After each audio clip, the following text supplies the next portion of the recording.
The New Testament was written 300 years after Jesus died. Well, first of all, the New Testament is not a single book. It's a collection of writings, all of which most scholars, even the more liberal ones, date within the first century. Here's the end of the timeline of the New Testament. I can't show the whole thing, it won't fit, but most scholars have the book of Revelation being the last thing written around 95 to 96 AD.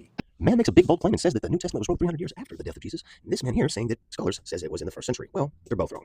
The Gospels are not even in the first century. We have a piece of a fragment from John, Papyrus 52, and it is dated to around 120 to 125 AD, but both of them are wrong and misleading. Number two, there are 400,000 textual variations of the Bible, the New Testament. Variants are actually very important in preserving the scriptures. Because we have variants, we can see when someone comes along and tries to change something. The textual variants actually give us confidence in that the scriptures are preserved. This is unlike the Quran, which was standardized many years ago, and because of that, they got rid of many textual variants. So Muslims can't actually know if they have the right Quran because many of the variants have been done away with.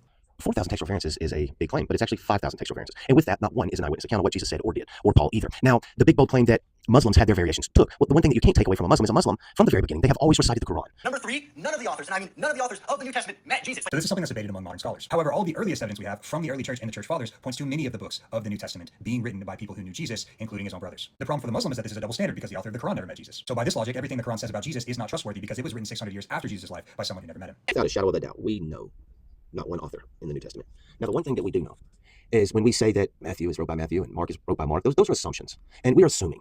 There is nothing stated there. There's no fact to that. And what even kills it worse is that the books that we can hold in the New Testament with our hand, that we come from the 2nd and 3rd century. Now, from the Islamic standpoint, the person that said that they have met Jesus was the Prophet Muhammad, peace and blessings be upon them both. And from the Christian perspective, you have a number of people claiming that they met Jesus. But in those stories that, from the Christian perspective, that met Jesus, those stories come from the 2nd and 3rd century, no eyewitness account. Now, from the Quran's perspective, what we do have is the Quran. The Quran is laid out to show that the Prophet Muhammad, peace and blessings be upon him, is in fact a prophet.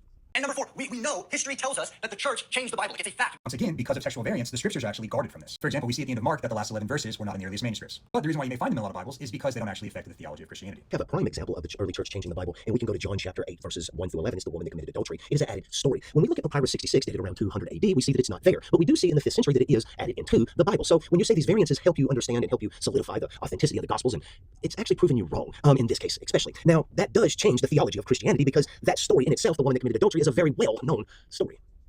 And number five, the Trinity, which is the most important part of the Christian religion. Guess what? Never, ever mentioned in the New Testament. Yeah, that's just blatantly false. The word Trinity may not be in the New Testament, but we have examples of it all over the place, like 2 Corinthians 13:14. 2 Corinthians 13 and 14 is your case for the Trinity? Like he said, there's no proof of the Trinity. And being that you want to use 2 Corinthians, that's dated to around 200 AD. Number six, you cannot prove me wrong. Actually, I think you can, because I just did.